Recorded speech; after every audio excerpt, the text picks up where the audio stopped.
Good evening. Hey, Bill. Hey, Welcome back. 2 weeks in a row. It's been quite the occasion here. I hear something happening out there.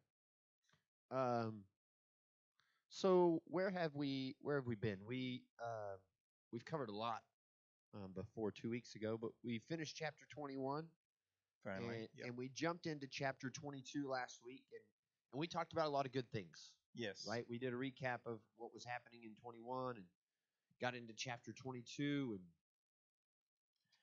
We started going to a party. we got a party. Yes. A wedding party. Yeah. Oh, there's a wedding party. Yeah. Uh, and it starts off like every other wedding party, Right. right? You have a wedding party. In those days, you'd have a guest list, Right. next of kin, close relatives. They'd have an invitation Yes. because it's part of the party. Yeah. A lot of planning. Caterers. And then they said, "All right, we've got stuff ready. Go tell the people that we invited it's time for the party." Right. What the people who got invited say? Can't be there. I've got fill in blank of excuse. Yeah. Yeah. Please excuse my absence. Because. I'm on a trip to Belize or something. Yeah, well, no. I've got to take care of my business. Got to take care of Yeah. my family. Got to take care of just any number of things. Yeah. You name it. These camels can't count themselves. Right. Something. Right? Right. Yes. A lot of problems going on there. Was the king excited about those answers? No, according to King James Version, he was wroth. He's- Very, very, very angry. He was upset. Oh, yeah. Question is, did the king need the guests? No. So then, what does he do?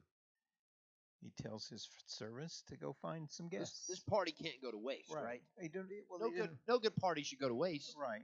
No good. No good feast and gathering. Well, he didn't complain to his. He told his servants, "I have everything prepared. Yeah. The calf, the fatted calf, has been slain. Everything is ready to go." So he sent them out to the highways and byways and said, "Find some people and Because bring he them didn't here." have a fridge. It's not like he could. No, eat. well, It's not like he could eat turkey casserole or turkey salad sandwiches for the next 14 days or something, right? Yeah, and regardless of the fact that the people hadn't RSVP'd, he would know what to do with the fish or the chicken or Yeah. anything else. So yeah, This is a he's big got a to problem. do, Yeah, right? got a problem. We're not just feeding everybody. We're feeding everybody to make sure that there's more than enough. Right. Yeah. And Okay. this is how he planned it. Yeah. He planned it based on the guest list. Got this big banquet. We're gathering these people. These people said, "Nah, I'm good." Yeah. And as we've discovered that these were people of the promise. Yes. So he says, "Go and get whoever you can compel to Yeah. come." So when Doesn't- they compel them to come, what if they said, I would, but I just don't have the right clothes for this. Yeah, we discussed this before we started. Yeah, I'm not really prepared for this. And the king says, "Not a problem. I'll take care of everything." I've got everything. Yeah.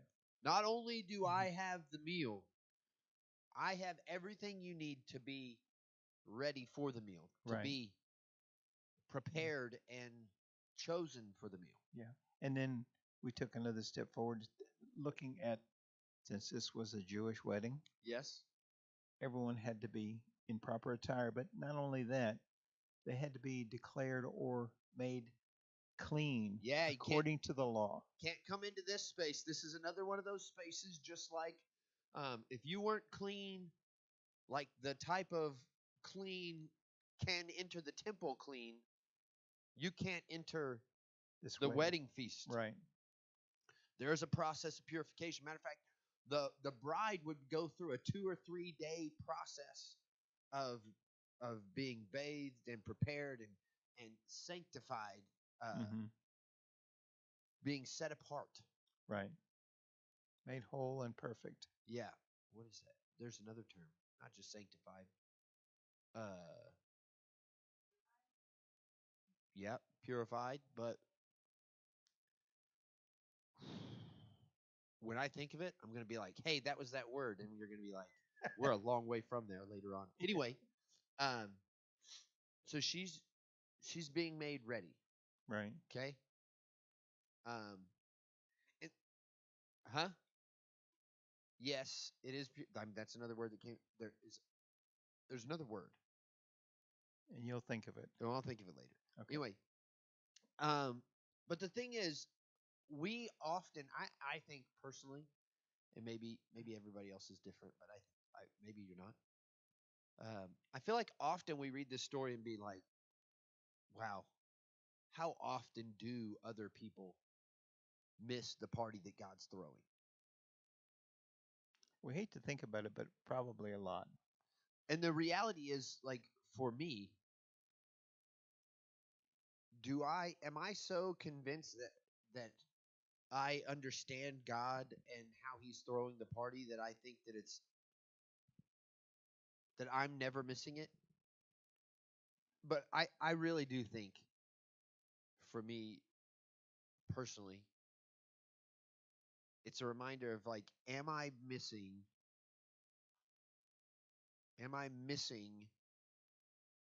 the opportunities to participate in the party, in the celebration that God is trying to throw, because I feel like it's not at the right time, not in the right place, not the right way. Um, You mean that fits your schedule yeah, it fits my or your schedule, lifestyle, or or my lifestyle, or my concept of what's right and wrong from God. Like okay? like uh, Chelsea and I have talked about this quite a bit. Like, what is right? What is wrong? Like, what is is making space for God to do something different in a different way? Is that wrong? Well, is that why some people say I don't deserve it because, and then they bring up whatever.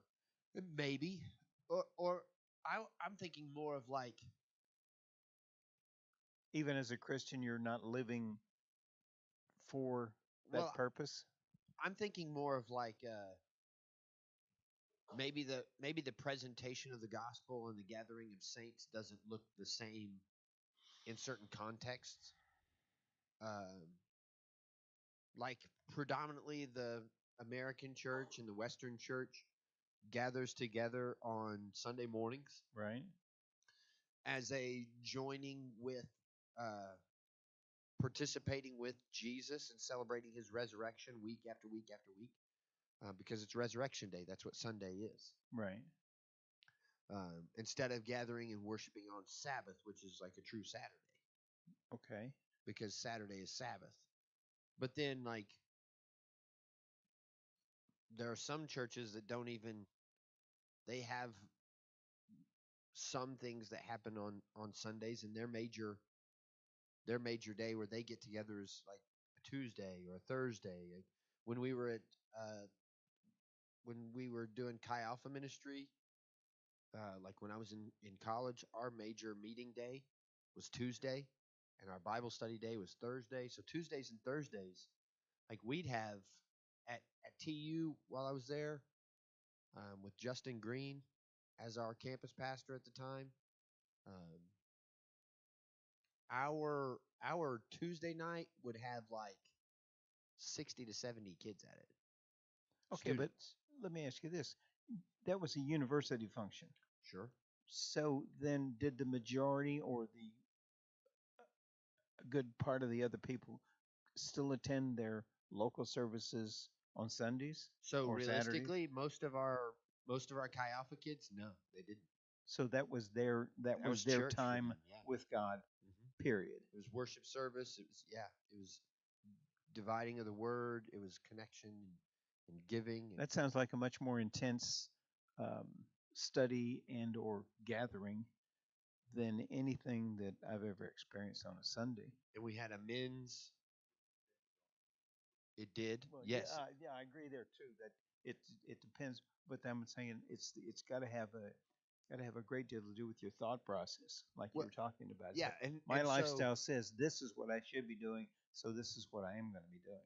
and I think a lot of people would understand it like a missionary going into a culture working to set up an indigenous church.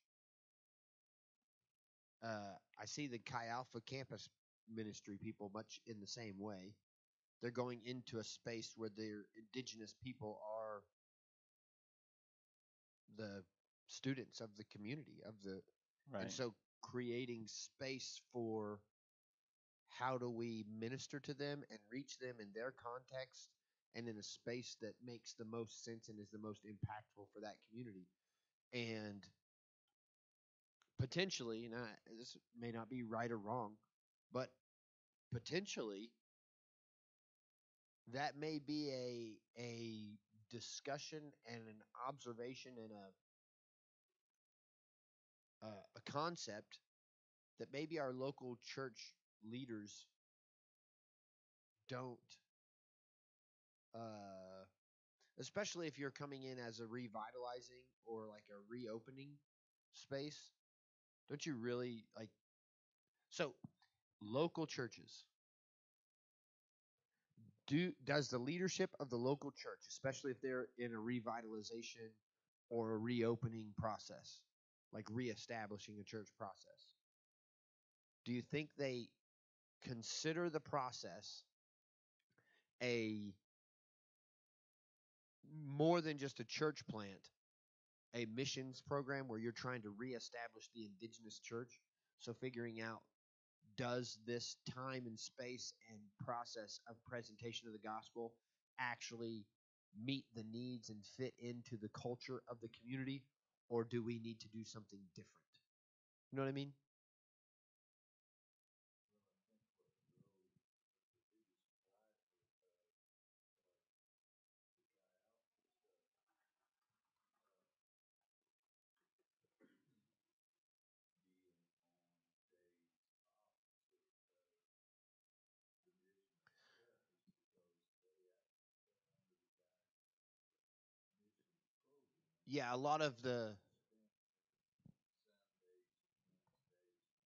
Yeah, a lot of the college ministries do it on different days so that they could itinerate on Sundays and Wednesdays.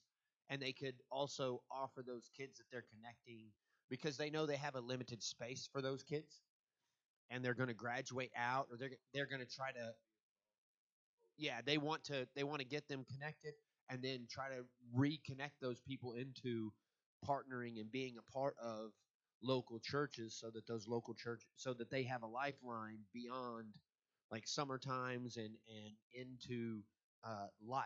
So I completely understand that. And again, I'm not I'm just saying how do we culturally connect that thing. But it's just a conversation of do we miss do we often miss what God is trying to do and the feast and the celebration of harvest and the wedding feast that God is trying the celebration that God is trying to throw and trying to orchestrate because we are convinced of the way things are supposed to be. This is the way God is supposed to throw this feast. This is the time that God is supposed to throw this feast. This is the space that God is supposed to throw this that this feast is supposed to happen in. And So if it's out, it's if it's that timing is outside the way you normally perceive celebrations or church or whatever. yeah, If it's outside that time frame, then how do you, I how do yeah, I wrestle with it? yeah, you got to. I Do think I trust it as being of God and participate or right. celebrate it, or do I try to distance myself from it?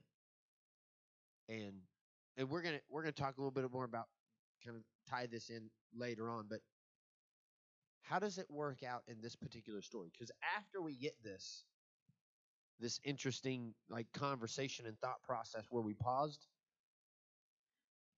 something that doesn't seem to make sense happens. Yeah. Well, after gathering. Now we filled this space Yeah, we've got all of with all the of the misfit toys. right, all Right? of the wedding invitees. All the guests are now Yeah, in the they're in there, yeah. and in this context that we see, this is what we discussed earlier, is that the king comes in. The king comes in, and what's the first thing the king does? It seems to me that he finds Waldo. Yeah, and he spots someone that doesn't fit. One of these things is not like the others. Right. It's like Now, that's Sesame it's like a Street. Sesame Street happening, right? He didn't say where's Waldo. He saw Right. Waldo right away and Immediately said, okay. And he orders that because that guest was improperly dressed or improperly prepared. So he sees this person and sees him dressed wrong. Right. Not in wedding garments. Right. And it says in King James, it said, verse 12, and he was speechless. Yeah, he says to him, friend, how did you get in here without a wedding garment? And the invitee was speechless. The guest was speechless. Here's the thing, and I've heard a couple of different. This is something that really stood out to me. It seems as though this person wanted what God wanted what God was offering, but didn't want it God's way.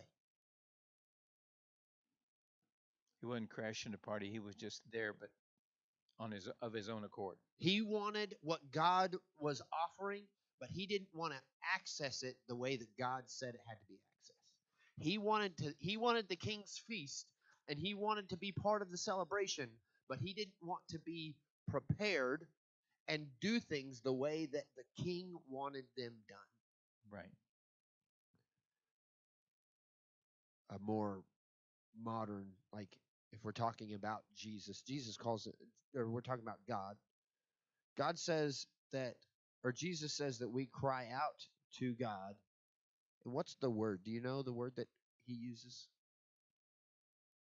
We cry out, not in this particular one, but he says we cry out, Abba, Yeah, Father.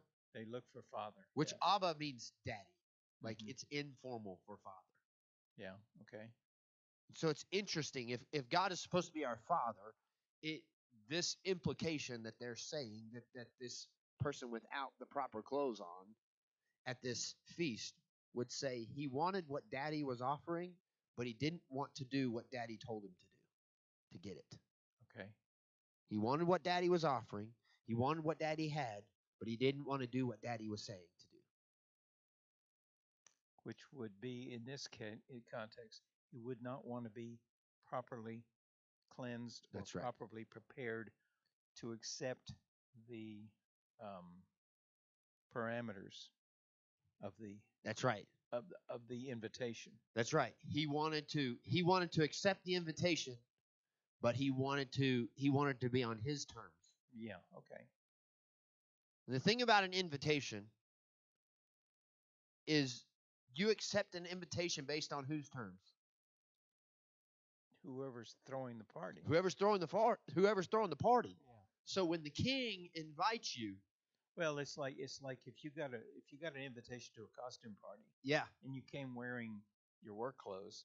Yeah. You weren't in costume. You weren't doing what the host said. We need you to do this to become a part. It could be. Yeah. Okay. Yeah. It could be. That's that picking could be. nits. Yeah. That's being really pretty nitpicky. Yeah. That's like I came in where work clothes tonight. But just like in any other space though, right? Yeah. Like we go back to historic times when there was like a true, and even today, if you're going into a country that has a king, mm-hmm.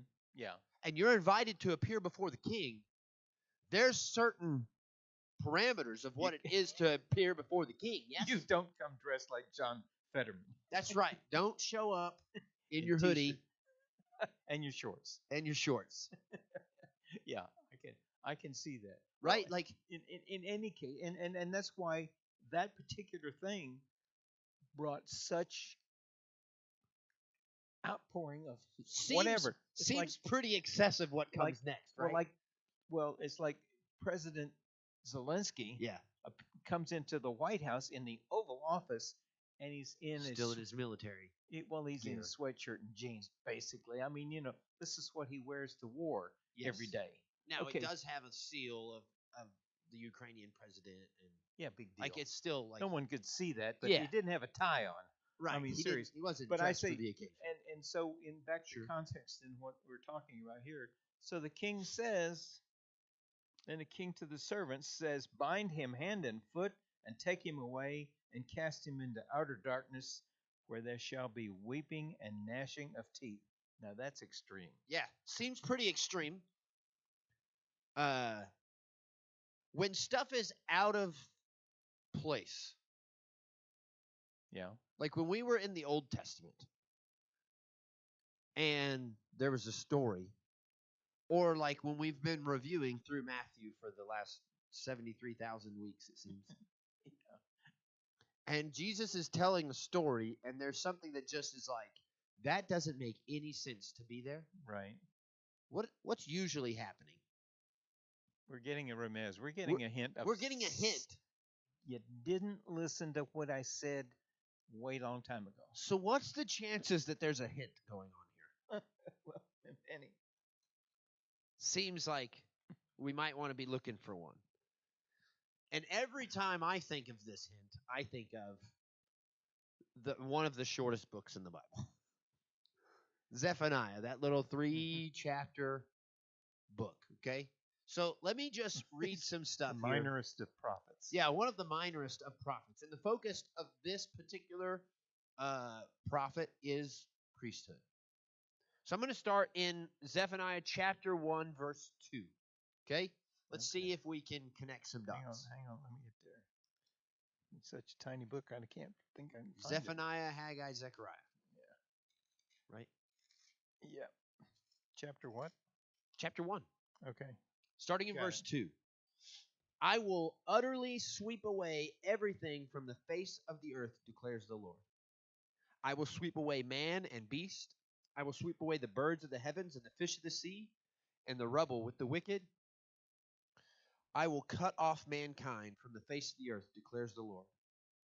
I will stretch out my hand against Judah, against all the inhabitants of Jerusalem, and I will cut off from this place the remnant of Baal and the name of the idolatrous priests along with the priests. So he's going to wipe out Baal, all these false god worships, Right. along with the priests of Baal. Okay. And who? It says along with the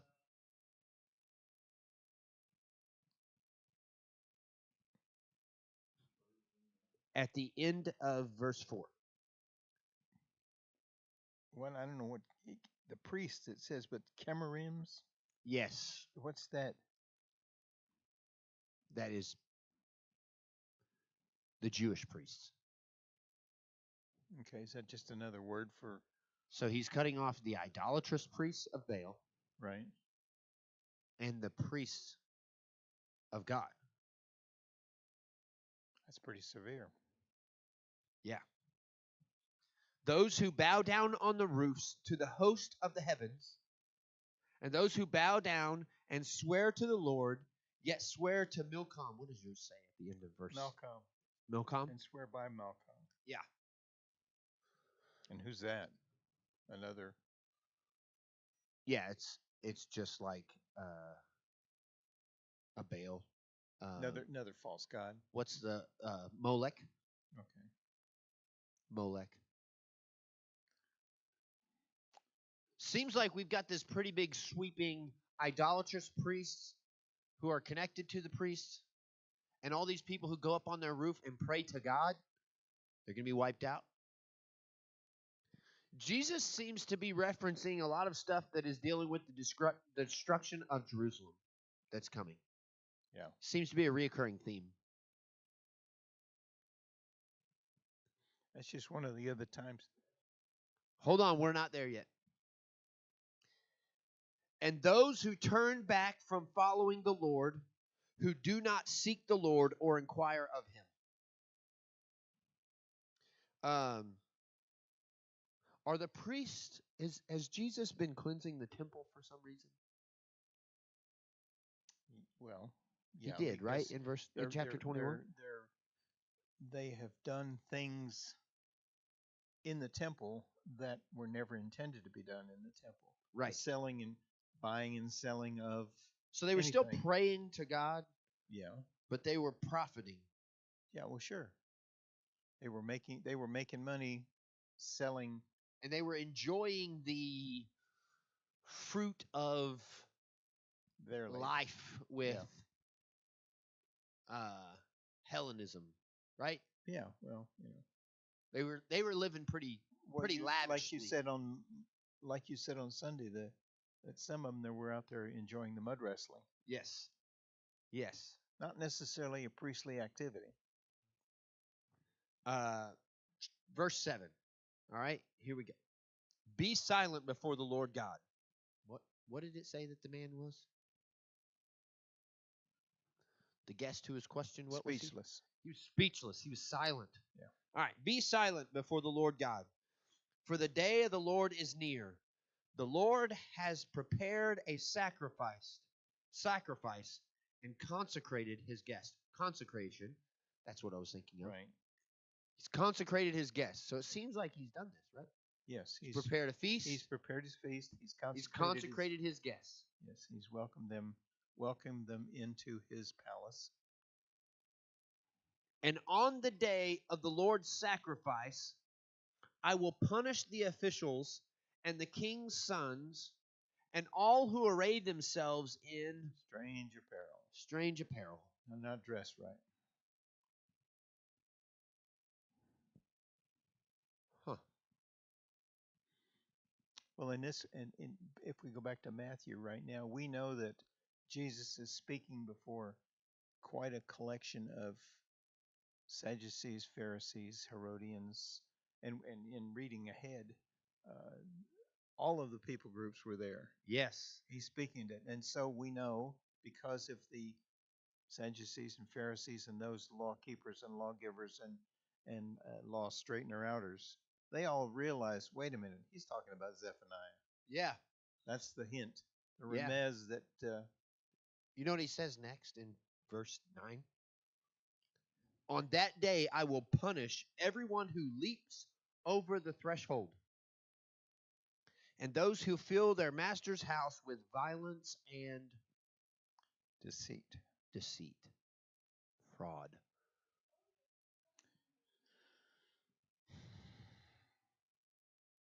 You think they're getting it yet?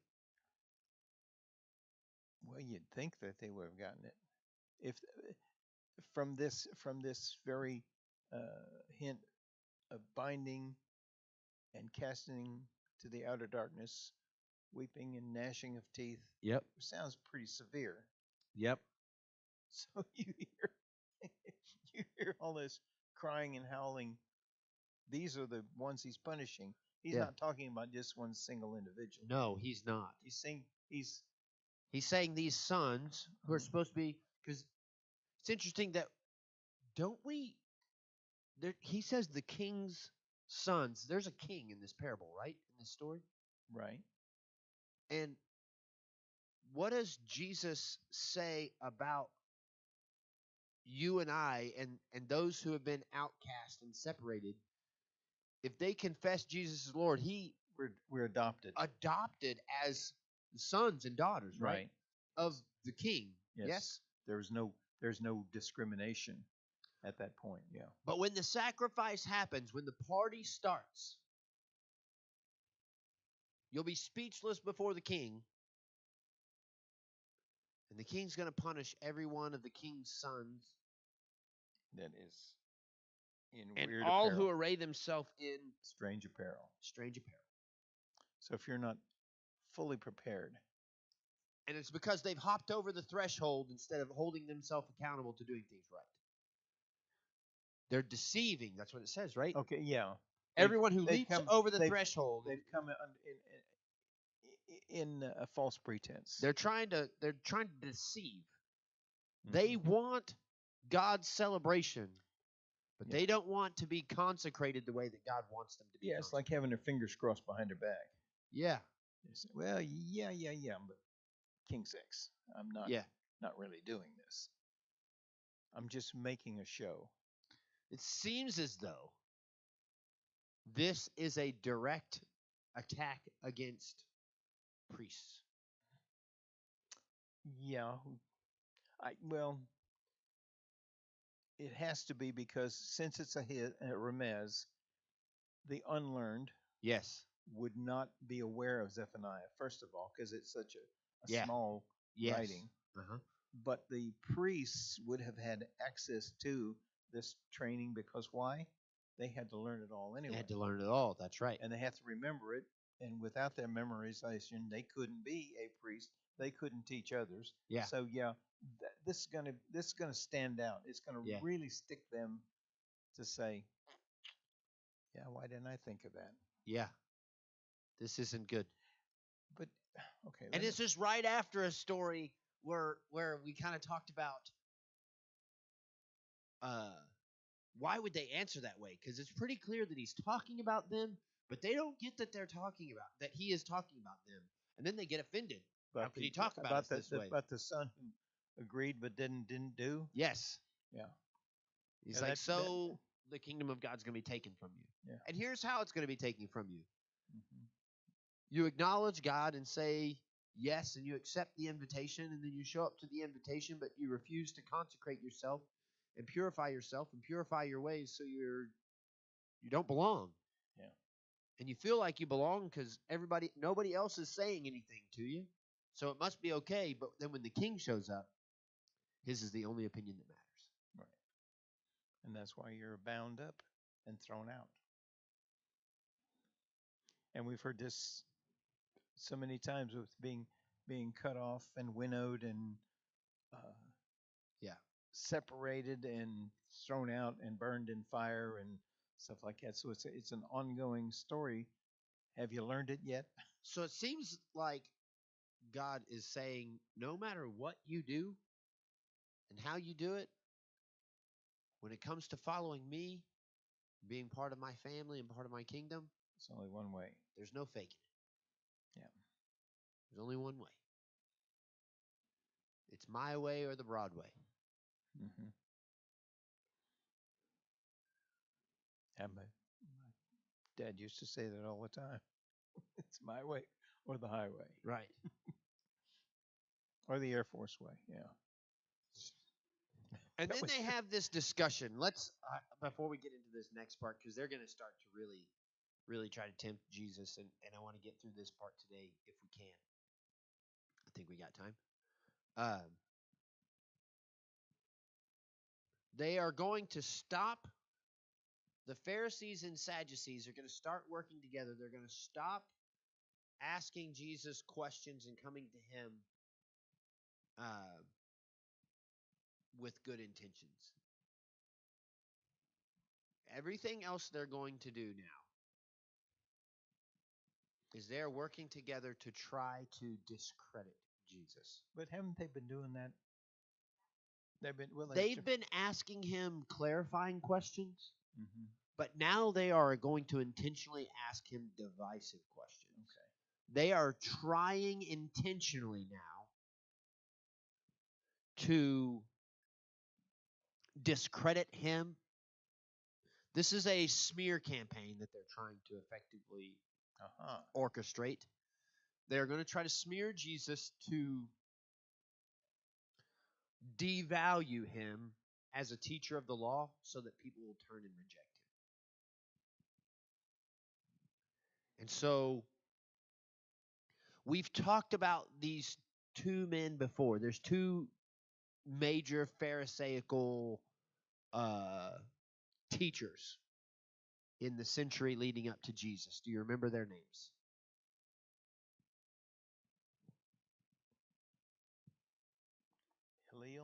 Hillel and Shammai. Yeah. Hillel and Shammai are these two rabbinical Pharisaical figures who have really shaped this century that leads up to Jesus. They're having these open debates. And as a point of review, Hillel is the one that is more he's more progressive in his understanding, and he Right. has a yoke. What would he say? I love yoke. I mean, Yeah, love one another, right? love one another. Love Yeah. your neighbor as yourself. That's Yoke. what, That's that's him. what it has to be. Yes. We love one another. Yeah. as So the yourselves. first and greatest command nobody disagreed with, right? Right. Love the Lord your God Yeah. with all your heart, mind, soul, and strength. And Hillel says the second one is love your neighbor as yourself, Right. because love transcends how we interact with one another. Would be how they would. Yeah. It transforms. It is the it's heart of God. most important emotion that you should show Yes. is the love of yourself and your love of your neighbor. Loving and caring for others. Yeah, that's Hillel. Shammai, on the other hand, he says, Follow the law, obedience. obey the Sabbath and keep it holy, right? Right. Obey the law. Right. Obedience. This is the yoke of obedience. Shammai would be a lot more conservative. We're following the letter of the law. He would be a more conservative interpretation of the law. If the law says it, that's how we've got to do it. And typically, the third thing that they would have a conversation about is what? Do you remember which law? It's not even one of the 10 Commandments. It's an obscure law that they would put in there. The law of the broke-necked donkey. Remember that one? Oh. If you have a donkey with a broken neck, you can't offer it to God. Like a firstborn donkey with a broken neck. First of all, it's a donkey, so you can't give it to God. Second of all, it's got a broken neck, so now it's not worth anything. So how do you? Well, all you could do is redeem it. You could pay to redeem it, right? Okay. So you offered a sacrifice in its place, the sacrifice of finances, and you set that aside to give purposely. This would have been in the Tzedakah box. Anyway, so this is where they're at. These are the two big schools of thought. We talked about the Zedekiah or Tzedakah box, yes. So instead of offering a unclean sacrifice, because you have to look at that as an unclean sacrifice. Absolutely, yes. It can't be done because sacrifices were supposed to be perfect. Yes. Okay. So you can't offer that. So you, in order to make a sacrifice, you redeem the donkey with a pledge of something else. Yes. Something perfect. Yes. And all I have is my donkey, but I'm going to give this in its place. Yes. Okay. So Shammai and Hillel were having this ongoing debate, and there were these eight great debates that they called.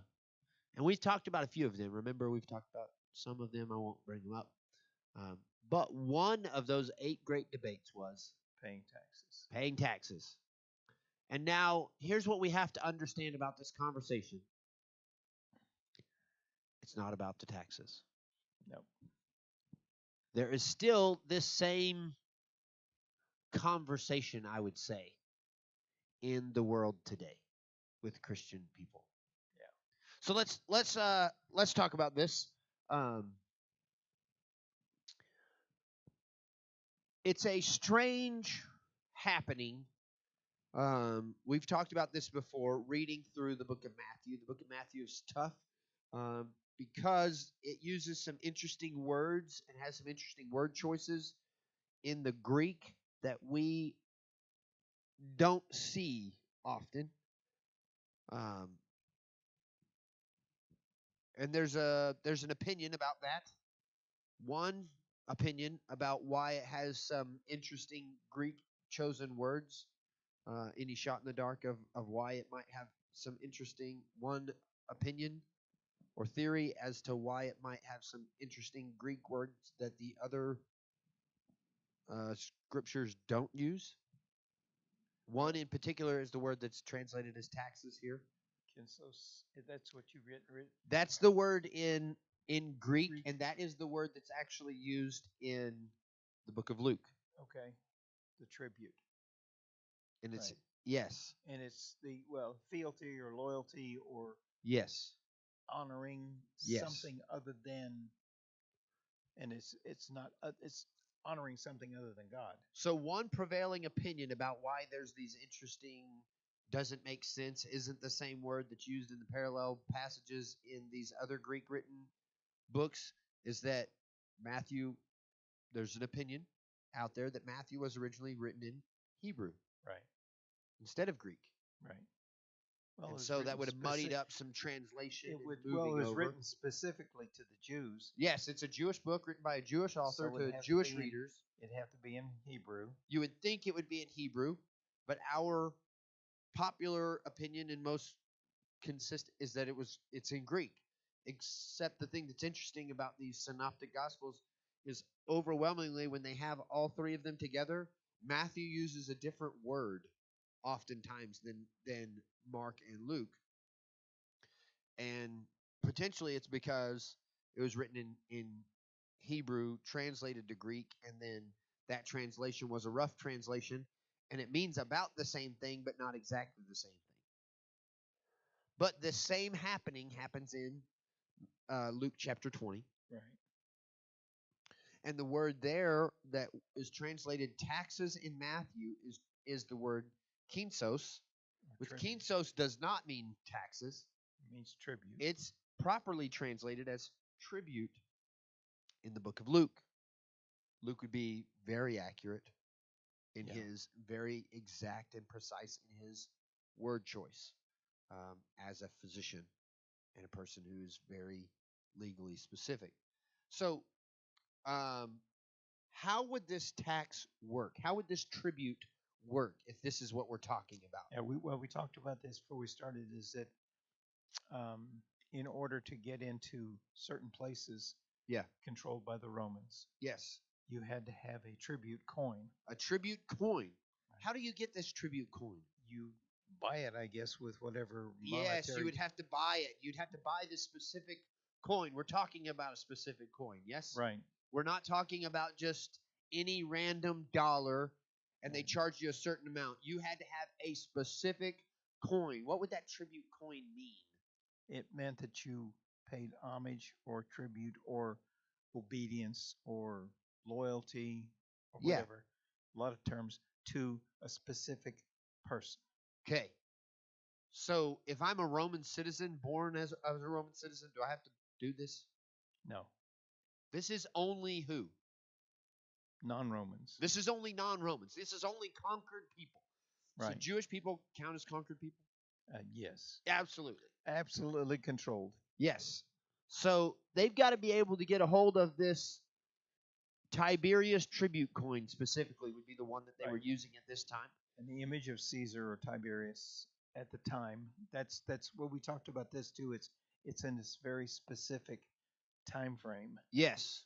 Tiberius was the Roman Caesar at the time that all of this takes place. And then they would have taken this tribute coin where they take it to like an outpost, which is basically like an exchange space right outside of a temple. Right. Who's the temple to? Caesar. It's a Caesar temple. There are 3 of them built by, can you guess who built them? Caesar. Nope. Oh, Herod? Herod the Great. Yeah. Built 3 of them in and around because one of them was 2 miles from Caesarea Philippi. Okay. We've been there recently, right? Kind yes. of remotely recently. There's one that's called Omrit. Got to go for the party. Yeah, big party. There's one in a place called Omrit. I think it's in Turkey now. Turkey or Syria. Anyway, over in the Middle East. That a person I listen to often, when he takes trips over here, it's still there, still standing. He takes his as a historical reminder. Yes. Okay, cool. And so they take that coin to this outpost that's outside of this little changing booth right outside of a temple. They would exchange that coin for incense. Right. They would take the incense and go on into the temple. Right. They would burn the incense and offer worship to Caesar. To Caesar. So what are the 5 people groups? that we're talking about here? In the response to Hellenism, what are those 5 people groups? We've got the Herodians, right? Herodians, We've got the Sadducees. We've got the Pharisees, Essenes. We got the Pharisees, and we have the Zealots. Zealots. Right?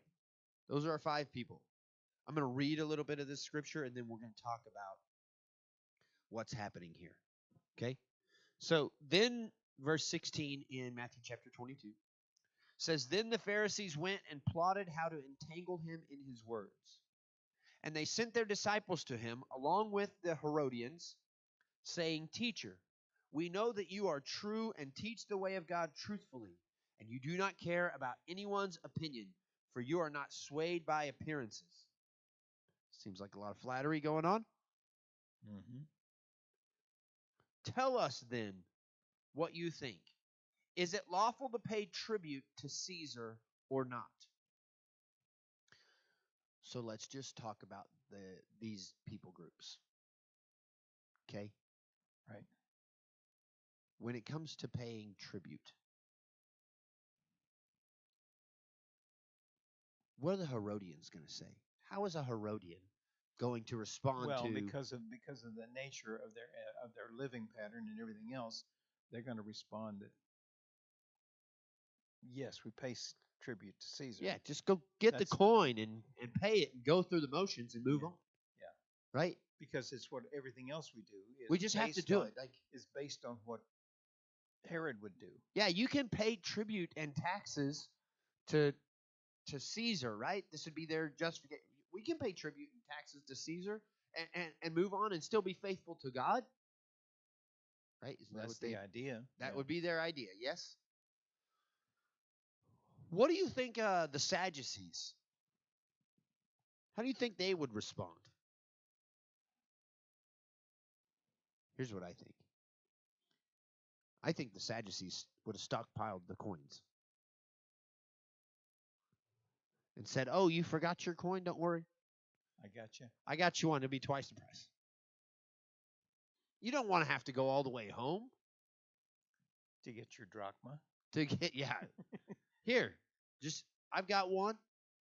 I've got an extra one. Just buy mine, and go on, and you don't have to worry about and look sketchy around these Roman soldiers because it looks like you're buying it for your own devices. Yeah, you don't. If you don't have a coin, and you didn't bring it with you, maybe you have it at home, and you don't want to have to buy another one. Like, you don't want to be looking over your shoulder this whole time while you're here in Jerusalem visiting during this feast or whatever, right? Right. We can sell it to you. Don't worry. That's how I feel like got you covered. Got you covered. Don't you worry. We are here to serve you, take care of you. Okay. Isn't that how every feels like that's how pretty much every resort is? Oh, you forgot it? Don't worry. We've got it right here. It'll be $6.50 for this half tube of toothpaste. Yeah. Just charge it to your room. It won't be a big deal. Yeah. You'll pay for it later. That's how it feels like the Sadducees are. Right. But ultimately, I feel like the Sadducees would be in the same boat. Like,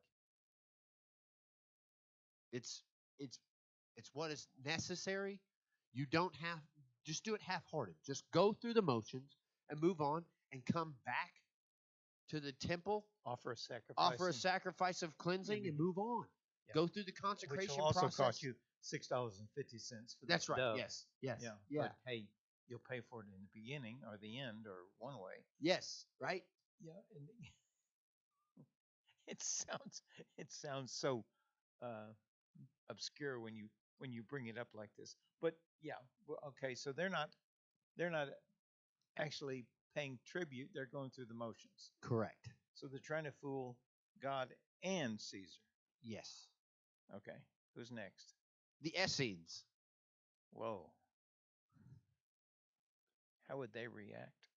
Do they even care what's a tribute coin? What's a tribute coin? Because they bringing that thing out to the desert. Are they worried about us out here? They're not going to any kind of temple anyway. Yeah, don't bring that coin out here. It is demonic. We are gonna throw it in the Dead Sea, and it'll dissolve, and it can die along with Caesar. But we're waiting on God, and we're like, We are in So our bunker writing about so we Jesus. don't have to right worry about the Essenes faking or fooling anybody. Yeah, they're not. They're not. No way. I am not buying that thing. I am not bowing down to Caesar. I serve the one true God. That is it. That's the Essene And way. I can't even say God until I take a bath. That's right. I can't read the word God, and that guy can't verify it until all four of us bathe ourselves in cleansing water. We're consecrated. We put on new clothes. We can come back and pick it up right there. Right. The next time we get there, we're going to do it again. Do it again. So no problem with them having. They're definitely tribute not coin. picking up a coin. Okay, now we've got Herodians. What and about the zealots? zealots? How do you feel like they would be? Yeah. I think that they would probably be sort of like the Essenes Uh-huh. in the fact that we're looking for a new king. Uh-huh. Caesar is not our king. Yes. This coin's not going to buy us a king. Yep. So we don't need the coin. Yeah. Period. I think the zealots might buy the coin. And then when it comes time to exchange the coin, if you're the one collecting the coin, they're probably just going to stab you in the back and move on. Okay. I bought one coin. I'm going to kill you. I'm still going to have the coin. And then I'm waiting around to see who is going to offer incense. Because if you're offering incense and you're offering worship to Caesar instead of worship to God, you're the kill problem. you too. You're part of the occupation. I'm going to kill you too. I'm going to cleanse this place. Yes. The Pharisees find themselves in a strange position because they have this great debate between their leaders. We're talking about these two. And we've got Hillel and Shammai. And we're struggling. We're struggling in this conversation. But they're struggling with themselves. Because Shammai says, no, we serve the one true God. Right. We bow down to him and him alone. This is not a question about money. This is about idolatry. You're not going to have any other person. You're not going to bow down to anyone else except God. So Shammai says, so you got about half the Pharisees who say, absolutely not. No, Don't buy the coin. No coin. We for do me. not pay homage. We do not pay tribute. We do not participate. And we will live with the threat of it ending our life because we're not going to worship anybody but God. Okay. And what And about then the Hillel? Hillel would say, well, we love others and we survive by serving God and offering the tribute and participating in what is necessary in the space that God has placed us in. Jesus does this interesting thing. He said, "Let me see the coin." But Jesus, aware of their malice, said, why put me to the test, you hypocrites? Show me the coin for the tax. And they brought him in a denarius, which he brought him in a tribute coin. And Jesus said to them, whose likeness and inscription is this? And they said, Caesar's. He said to them, therefore give to Caesar that which is Caesar, and give to God that which is God's. And when they heard it, they marveled, and they left him and went away. Because those people who are like, absolutely not, Jesus would say to them, well, you have a coin that has Caesar's face on it and his inscription. And what are you doing with it? Just give it back to him. You don't want it. It's not for you to carry. You're just carrying that for your protection. Who protects you? Who takes care of you? God, right? Yeah.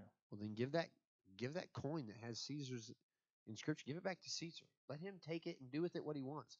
But with your life and how you're serving and how you're living, give your life to God because his image is written on you. And so the Shammai people go, amen. And the Hillel people go, amen. Mm-hmm. And so the Pharisees are like, I've never thought about it that way. We've been so busy trying to divide people, tell them what they're doing is wrong, and we found a way to tell them they're doing it wrong, and they found a way to tell them that they're doing it right. I think I talked about this on Sunday. Jesus comes along and says, why are we worried about what Caesar's handing out instead of what our life is saying about us? Yeah. And what our life is saying about God. And we know that the Zealots and the Essenes wouldn't have it. So the only other person that you've got to think in this line of thought is the Herodians. Yes, the Herodians and the Sadducees are still here. Right. And they're going, wait a minute, I can't make money if I don't have a coin. Yeah. And the Herodian is saying, well, I'll take that coin Yeah. because I'm going to use it anyway, Yeah. regardless of what God says. So they're going to be so far outside the promise, it Yeah. doesn't make any difference. Even though somehow in their own words and in their own world, they're convinced that they're right there. Yeah. They belong in the promise. So. It's an interesting conversation. I'm a faithful Jew to the point where I'm giving this coin as tribute. Yes. And after that, I'll come back out and I'll be faithful again. Yeah. I'm just going through the motions. It doesn't mean anything. Yeah. Nobody cares. But then you have to look back at the wedding feast.